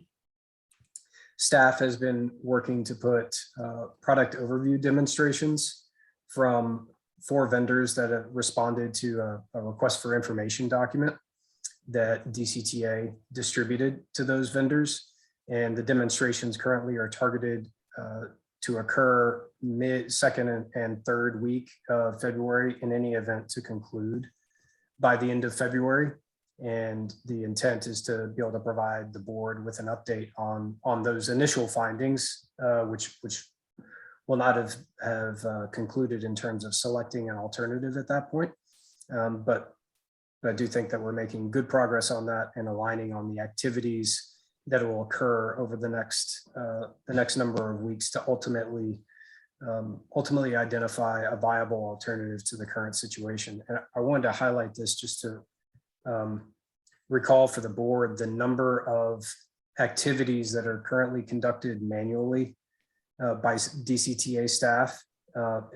And those manual activities are not limited to the budget, finance and procurement teams. This is the current state of affairs really impacts a number of different activities across the agency, to include efforts required by contract personnel as well. So this being a critical initiative, just wanted to highlight the progress that's been made on it by the team, by the staff team. If we move to the next slide, I want to provide an overview of the strategic planning workshop, the preparations to date, and present the draft agenda for the board's review, as well as to offer any feedback that you might have to us as we seek to finalize it and move into. Let me ask Chris for a second. Let me just ask the board, do we want to go through this, or we feel like we want to just postpone the workshop for a time being? I'm hearing Ned. We're going to postpone it, and we'll just reschedule it for a future date. Very good. And those are my remarks, unless there are any questions from the status update, Mr. Chair. Can I request that we decide on a date at which we will return to the question of when we're going to hold a workshop, because I want to make sure that it doesn't just get kicked down the road further. Absolutely. Can we, are we within posting to discuss changing the date of the workshop? Well, actually, yes, because it's on the last agenda item about next board meeting dates, which is February 18, 2022. So I'll give you the latitude there to discuss what that next date would be. Shall I wait until that closing? Do you want to discuss when we'll have it, or just set a date to discuss? I want to set a date to discuss. Like, can we say that at the at the March 24th board meeting, we will have an item on the agenda to set a date for our workshop? Yes.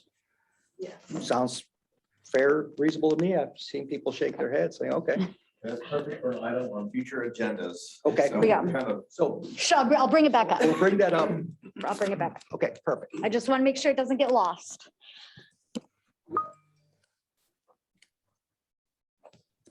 Thank you, Chris. Okay. Thank you. So do you have anything else? Or that concludes? No, sir. That was it. Okay. Unless there are questions from any of the material. Do we have any questions for Chris? I can get out of your way. Seeing none. Thanks, Chris. Thank you. Move on to item number 6, which is the Go Zone update by Javier. Good afternoon again, everyone. I'm going to go ahead and start with the consolidated Go Zone dashboard, and I don't see our presentation on the screen right now. So if it is not, there we go. Next slide, please. So this is a dashboard that most of you are familiar with seeing at this point. We've made a few changes to it, including showing the average time to pick up, in other words, known as the waiting time for rides that you'll see in the bottom center there, because I felt that the average time to pick up wasn't really reflecting the entire story. This dashboard, for the most part, is from service launch in September and leads all the way into January 14th. So these numbers are accurate as of those dates. We can see the breakdown of ridership by origin on the far left, completed ridership by city, which tells the story of distribution of rides throughout our member cities, in addition to other detailed information regarding average time to pick up, breakdown through the week, and then of course our monthly ridership broken down. Happy to give you all a little bit to review this and let me know of any questions you might have from this data. Okay. Does anybody have any questions of Javier on this data? Doesn't look like I'm seeing anybody have any questions, so thank you, Javier. Not a Appreciate problem. it. Some key points that are not on this particular graph, I'd like to share these with the board. Since my last update, I mentioned that we were 14 to 1,600 rides per day, completed rides. We're at the point now where we're looking at about 17 to 1,900 completed rides per day ever since the holidays were wrapped up, and we've seen ridership increase with a high of 1,940 rides at our highest day, and that was just a couple of days ago. Demand is increasing, which is great news. We'd love to see everyone riding the service. However, it is affecting average wait times as well as seat unavailable messages. We were tracking in the mid to single digits percentage-wise for seat unavailable, and now we're looking at closer to 10 to 12% at times. So there is definitely an effect of demand on supply and wait times along the way. So next slide, please. Oh, I actually, real quick, Javier, you had mentioned, I think at our last meeting, that this dashboard was going to be made available to the public at some point. What's the progress on that?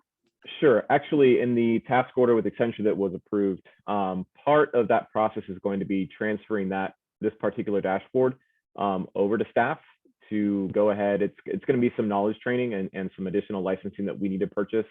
So part of that process is going to be to go ahead and just let us handle that and possibly put that dashboard or something along those lines on our website. But there's some staff training involved and some knowledge that needs to happen before you. Okay. All right. Thank you so much. But it's definitely on the roadmap. All right, Javier, we have a question from, you want to turn on your mic, Connie? See the green light? Thank you. There you go. And this is just a minor thing, but why do we have September at the end of the report instead of the beginning? It makes it confusing to look at the graph. Thank you for bringing that up, and I should have clarified that earlier. The way that the graph design was built was based on our fiscal year. So it's accidentally, at this point, since we're at 5 months, it's actually kicked September over. It's just a coding change that needs to be done, and by next month, we should have a different layout for the graph.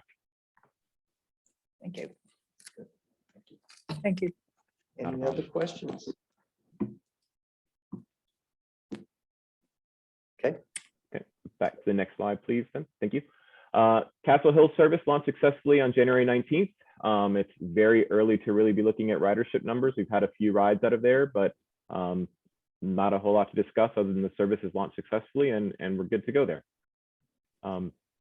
Let's Chair Gilmore, you mentioned about the way that numbers and statistics were built to actually come up with the service hour projections that kind of led to the task order and VIA's proposal for our service. So if you don't mind me touching on that a little bit early, I know you mentioned you wanted to look at it around March, but I do have some of those numbers in front of us now if you'd like to go over them. Yeah, I'm the guy that turns down data. That's me. Fair enough. Okay, so the service hour projections that the task order was built on were basically based on a bulk of the service hours being consumed during peak ridership, meaning leading towards higher efficiency, commute hours, more riders in a vehicle, with projection numbers of 5 rides per service hour during peak service, 3 during off-peak, and then an average 3.8 blended service. After 4 months of service, what we're really seeing is higher midday usage that is basically bringing the service hour usage is being spread throughout the day, which is not allowing for that aggregate usage at peak hours and later hours. So it's really requiring more service hours to deliver the amount of service that we expected. Some of these things have may be attributed to changing travel patterns due to COVID. The service was planned, with the idea that the pandemic would wind down and that we'd be looking at a different service model, but that's just one of the explanations that we're looking at.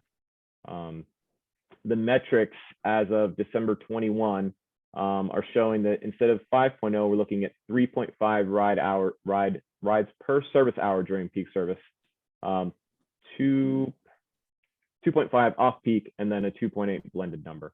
While that number may not look like much, that number does really truly affect quite a bit the number of service hours that we need to deliver the service. Efficiency has slowly climbed since service launch. The system does learn and does need time to gather more travel data, where vehicles are staged, where the most riders are, just to make sure that we have everyone in the right place. However, it does mean that more vehicles and operators are on the road required to support service. And while more vehicles don't necessarily cost more money for the service, the number of service hours means the number of driver hours on the road does increase that.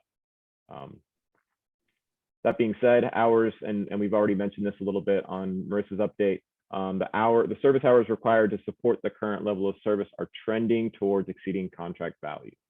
What does that mean? Without an adjustment to either rider wait times or a little bit more of a threshold of tolerance of seat unavailable error messages, we're looking at exceeding FY22 budget on service hours.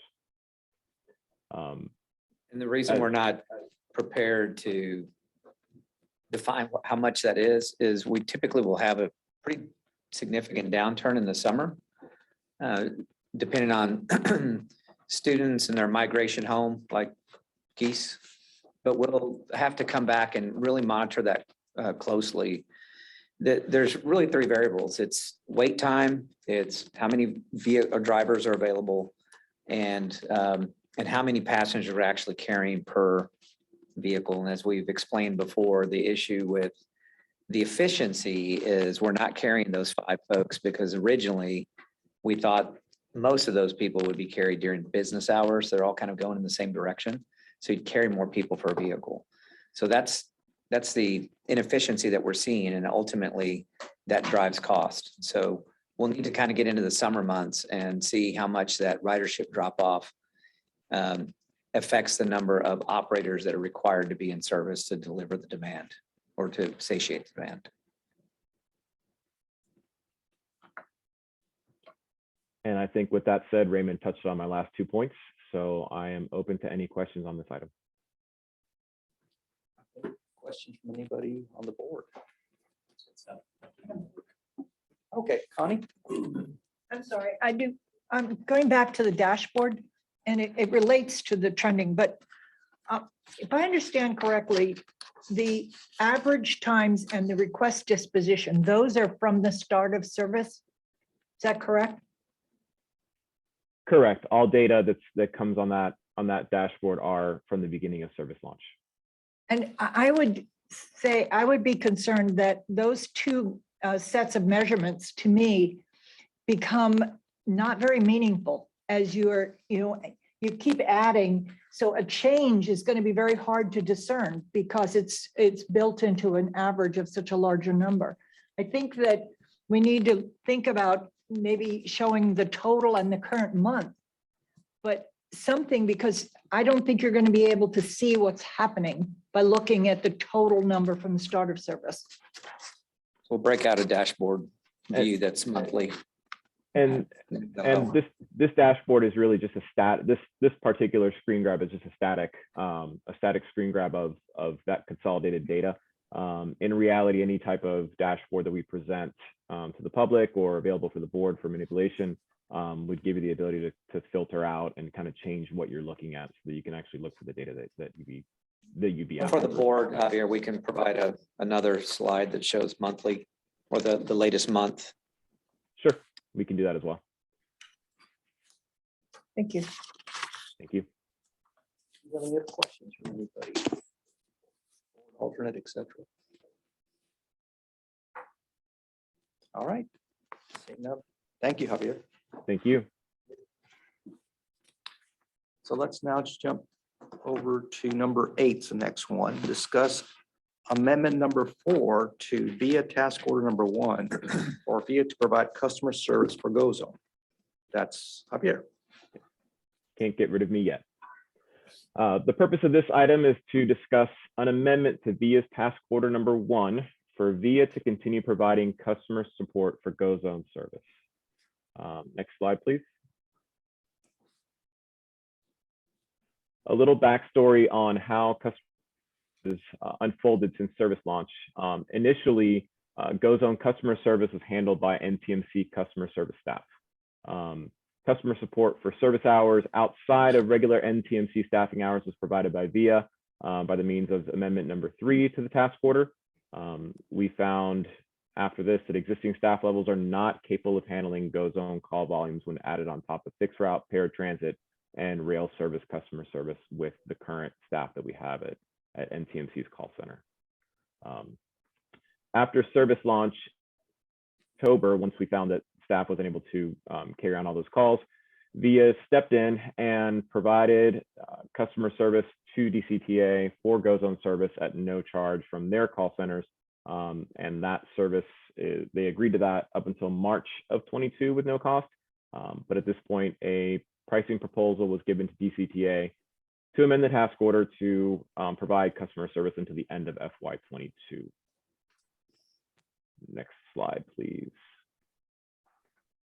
In here, we'll see a breakdown of the number of calls that are dedicated to just GoZone. These are all calls that VIA has fielded since October 1.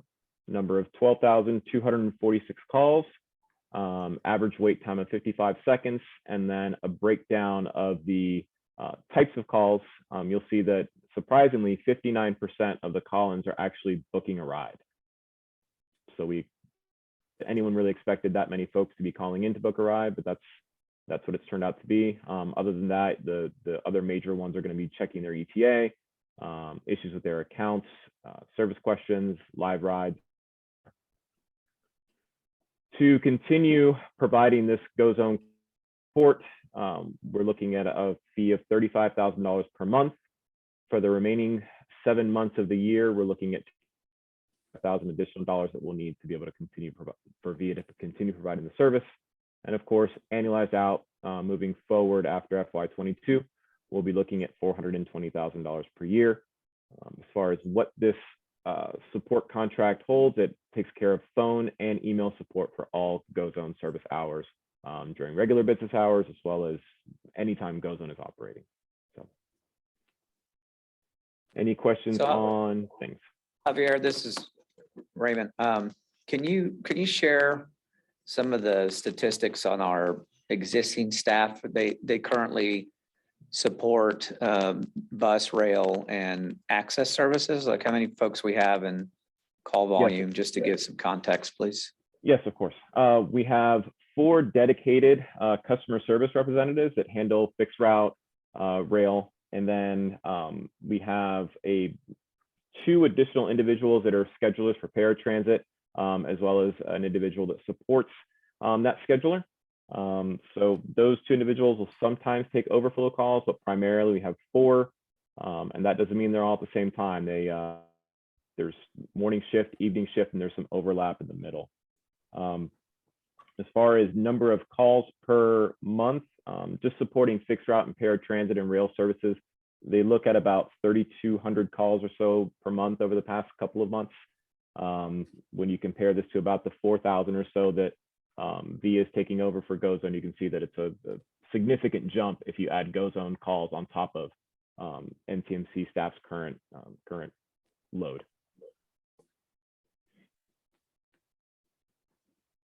I think the surprise was how many call in, how many folks call in. And the hope would be as people get used to using the service, they'll call in less, but we don't have the forensics around, are these people without phones? Are these people that are having issues booking? Are they just uncomfortable doing it? So it's going to take a little bit longer to understand that trend, but it's a significant impact on call loads. That's why VIA was willing to provide. They initially agreed to provide it because they recognized we had a little bit of a hiccup initially when we launched the service, and they continue to provide that service. We also didn't want to request to add staff until we really had a better understanding of what the costs were going to be. And naturally, the question is, do we bring them in-house? Do we privatize them? The people that know how to triage those questions faster than anybody is VIA. And because they already have call centers and have to deal with contracts around the globe, we felt like it was probably more efficient to use their services until we had a better understanding of the cost and what that would look like if we decided to bring it in-house. But that's what we're seeing. They've been working with us as a partner to make sure that we're successful in the first half of the year. But as we're getting into the back half of the year, they've been more or less eating these costs. We have to make a determination. Are we taking these costs on ourselves, or are we going to contract for the support? And no decisions being asked to the board. This is just an This is a update. discussion item. So are you proposing to bring this back as an action item? Yes, next month? we would propose to bring that back, and we're open to some dialogue if Okay. there's a desire to have it over calls. There's always questions about call centers. Should we privatize it? Should we bring it in-house? This additional volume is over and above what we currently support with A-Train Access. Access is a little bit more a heavier touch. There's these 4 folks not only answer calls, they're also booking trips for paratransit folks that are needing paratransit rides. So that's an already pretty well understood load for these folks. We did add one person as a manager, if you will, more of a coordinator, not a manager, to coordinate with VIA as we get calls in to make sure that we're logging them, tracking them, and they're getting resolved. But that's really, this is just over and above what we typically would operate and support. So questions of Javier Raymond on this item, so discussion item, so he needs feedback, so. If you're looking for, what to bring back at our next meeting, I would say that I agree with the staff's recommendation that we should, ask VIA to handle this, given how difficult it is to predict what the demand might be for this in the future. It seems like it gives us more flexibility to outsource it. Okay. Thank you. And we're really only talking about what it would look like till the end of this year. The request would be for the 7 months to approve the 245. We would continue to assess it as we bring back options for what we're going to do with fixed route, all those things. They all start tying together. So we'll bring it back as part of the budget process for next year. Anybody else have comments? Sorry, are we satisfied with 55-second wait time? And do we know what, during peak hours, because since they're booking during peak hours, is that a much higher? I would say that's a very reasonable average wait time. I mean, personally, when you get put on hold, how often do you wait on call? So I would say that's This really number good. also matches our inside average wait time before answer calls as well. And do we know the span? I mean, is this average, like it's 2 seconds when it's in the evening and I don't 3 have minutes? I don't have that level of detail in front of me. I'd be happy to bring it back to you though. Just curious. I'd be concerned if they're booking a ride, if we have really long wait times during commuter hours. Understandable. Any further discussion on this item? I do.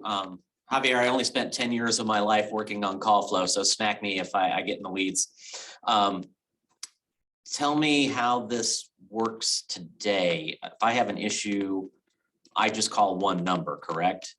Correct. You call our main 243-0077 customer service number, and there is an option for Go Zone customer service in the call tree. And when you hit that 3 or 4 option, whatever it is, you get immediately connected to their call center. Gotcha. it's pretty Okay, so we're gonna transparent. be, so we're currently already doing that. Correct. You set that up. Okay. Correct. Yeah, I'd be fascinated to get into the details of this. I think it's important. I think it's critical that we have good customer service. Now that you've given me clarity on these numbers on that this is via handling it versus our internal stuff, I didn't have any internal metrics to go off of whether this was good, bad, or indifferent. So I appreciate you giving me rounding that out. Would like to see that for the review when we come back to vote, but I can be in support of this. Thank you. Any other discussion? Javier, Raymond, do you guys have sufficient direction for the next? Yes, we do. Thank Okay. you. All right, Thank thank you. Let's see, that completes 8. We already did 9, 10, and 11. Let's jump to item 12, discuss FY 2021 TRIP annual report and FY 22 TRIP annual call for projects. Tim. Good afternoon, Mr. Chair, members of the board. You can hear me okay? Yes, All thank you. right. Item 12 is a discussion item to summarize highlights of the Transportation Reinvestment Programs, or TRIP, the first year, as well as to formally announce the agency's annual call for projects for fiscal year 2022. The board adopted our TRIP program in November of 2020, and the program sets aside 15% of our previous year's sales tax revenue to be made available for member city investment in planning, design, and construction of transit supportive projects at the local level. Accordingly, Tim? Yes. Excuse me, Ted, we have a question. I'm sorry, but can you clarify? It's 15% of what is left over. It's not the budget, right? It's not a 15% of the sales tax. It's 15% of what's left over. That's correct. That's correct. Okay, thank you. Your package is going to contain contains three TRIP related items. First is the fiscal year TRIP annual report. Second is a summary, a review of the 2022 TRIP allocations, which include the 2021 rollover amounts. And finally, the package includes a copy of the annual call for projects for fiscal year 2022, which will be released to the member cities next week. Next slide, please. Next slide, please.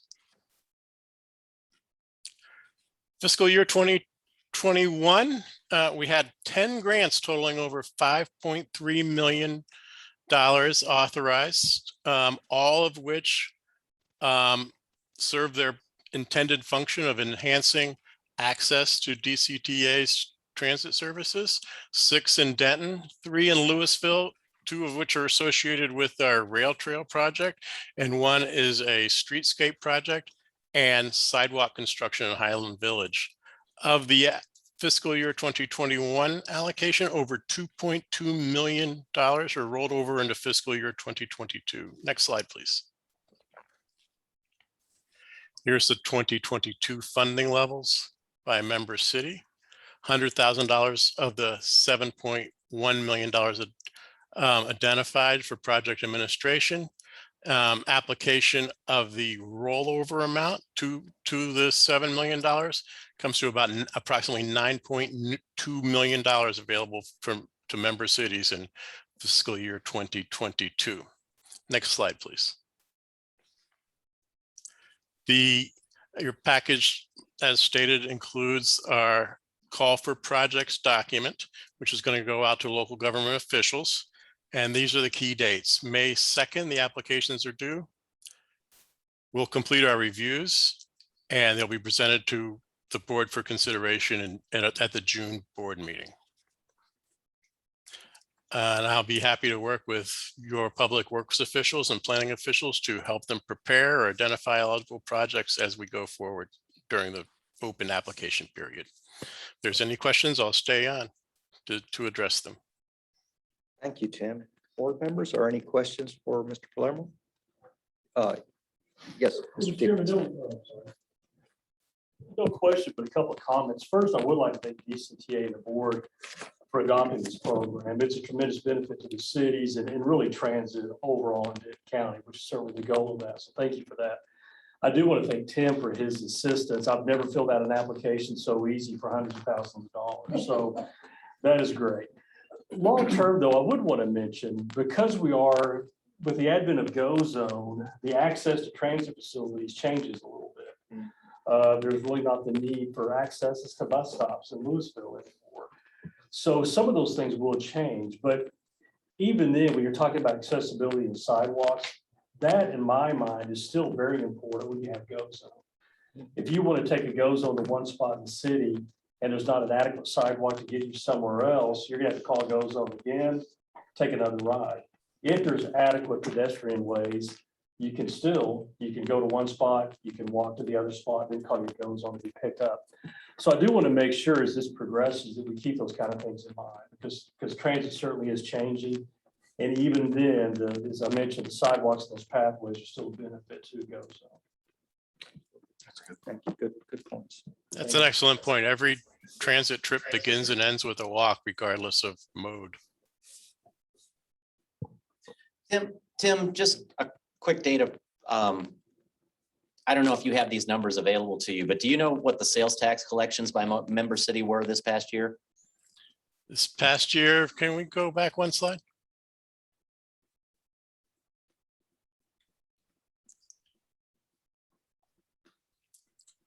There, no, Yeah, I so if I don't. look at We'd have those- to reverse them percent share. Yeah. So, okay, yeah. So I want to thank all the cities for bringing in the sales tax.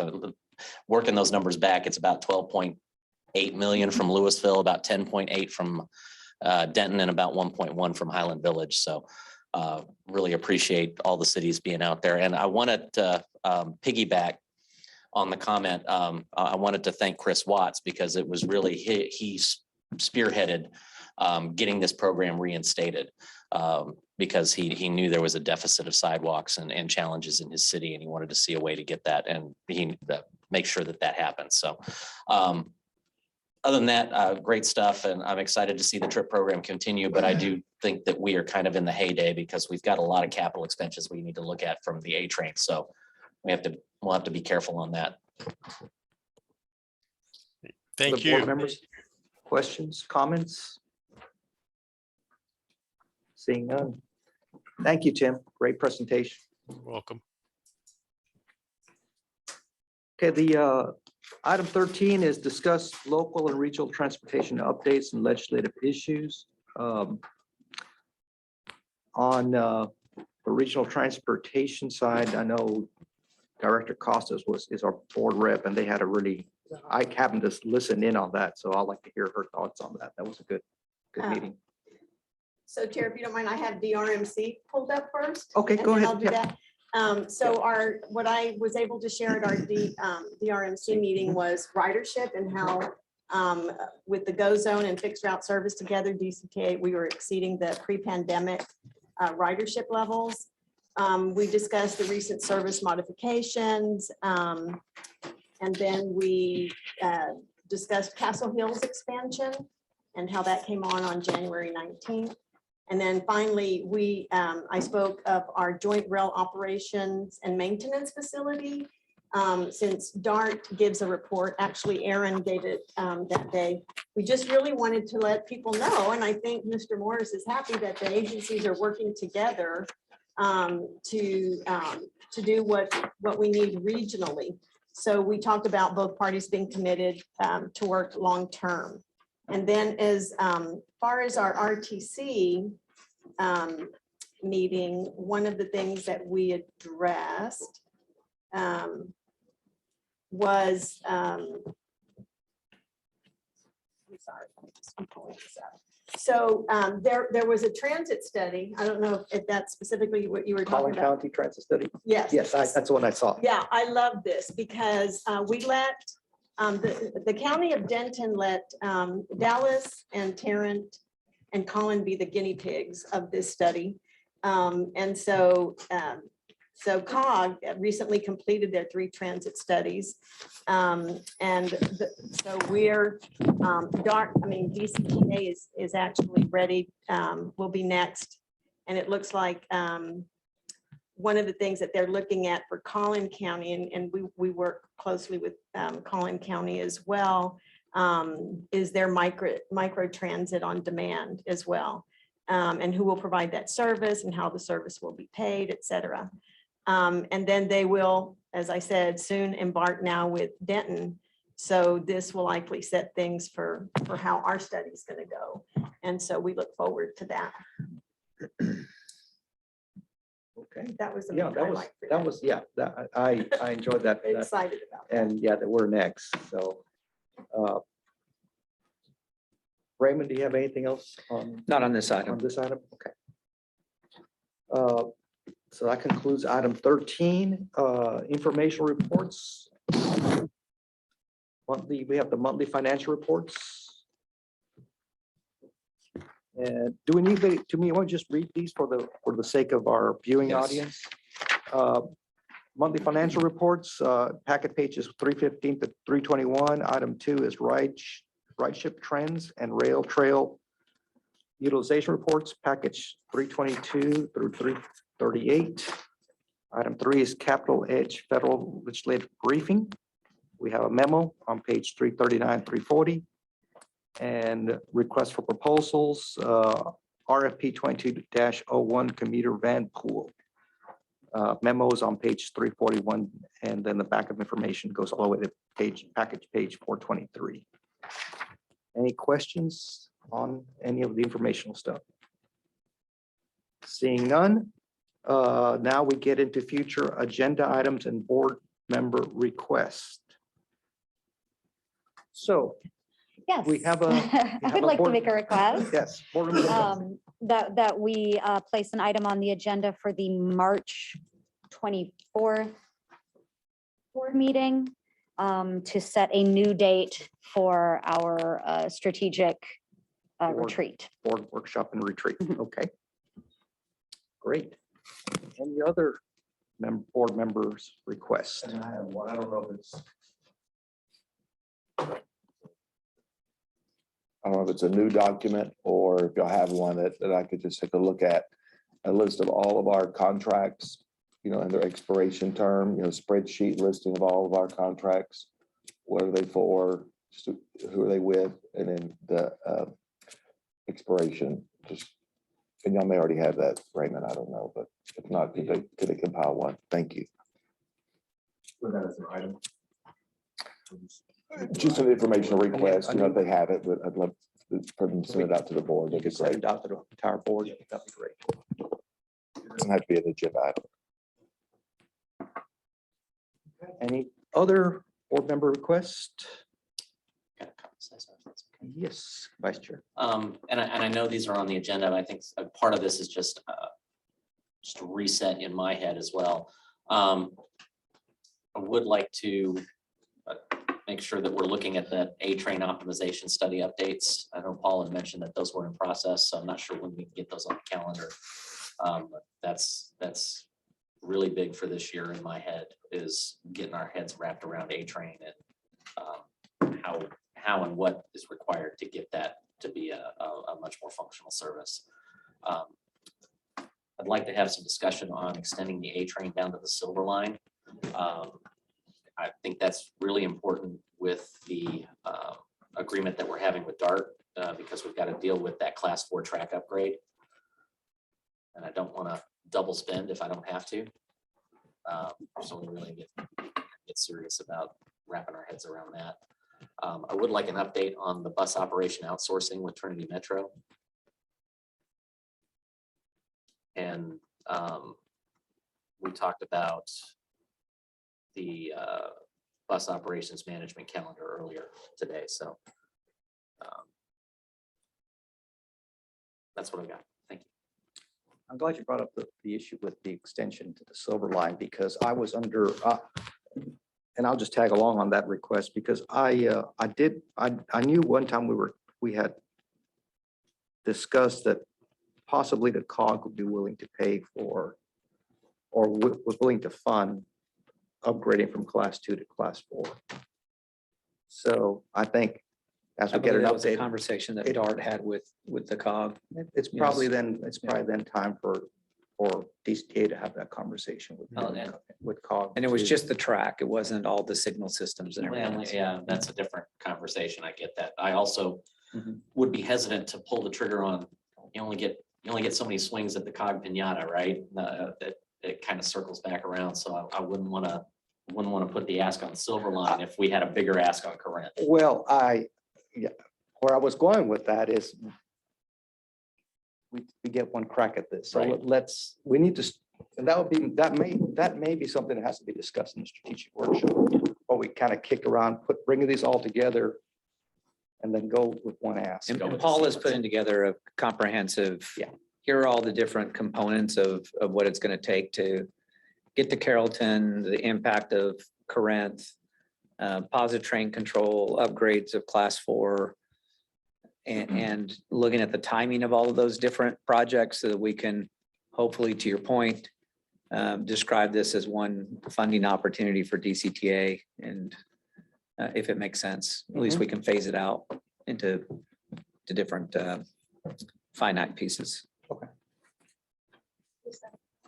Yes. On future agenda, I thought we might discuss this in the strategic plan, but since that's put off, is our building. We bought, I understand we bought property, and we have not discussed anything about what we're going to do about building for DCTA or for what we're going to do with that property. We still have the original owner of the property that's leasing that facility. Our intent was to actually bring a briefing item in March to discuss that transitory development opportunity. We're also going to discuss it in the workshop around the different TOD projects around the DDTC, Old Town, and the other stations. So we do need to have a conversation with it about it for sure. Great. Good points. Any other requests? Well, seeing none, that gets us to the end of today's meeting. Is there a motion to adjourn? I do have one item of community interest. My apologies. There is an item for reporting on items of community interest. At the NTMC board meeting yesterday, it was announced that the general manager, RJ Garza, is going to be reassigned to another program that they have operations. Or HTG won a contract with Laredo, so he's already lives in South Texas. They presented HTG a new general manager, Maurice Pearl. We reviewed his resume. He seems very suited for the job, has a lot of experience. The board all agreed that he would be a suitable replacement. He's currently in Indiana, is relocating here to take over the operations. But RJ's done a good job for the agency, and we all wished him well and just wanted to inform the board of that change. When's that effective? They said 2 weeks, roughly 2 weeks. Yeah. That's all I have. Thank you. Okay. So under community interest, that was a recognition of our. That was a recognition recognition of RJ's service. Yes. Recognition of RJ's service. Report on items. Okay, is there any more, if I don't want to skip that, any more reports on items of community interest from anybody else? We already did executive session. So we're ready to adjourn. So move to adjourn. Second, all in favor? Aye. Meeting is adjourned at 3:31. Thank you all.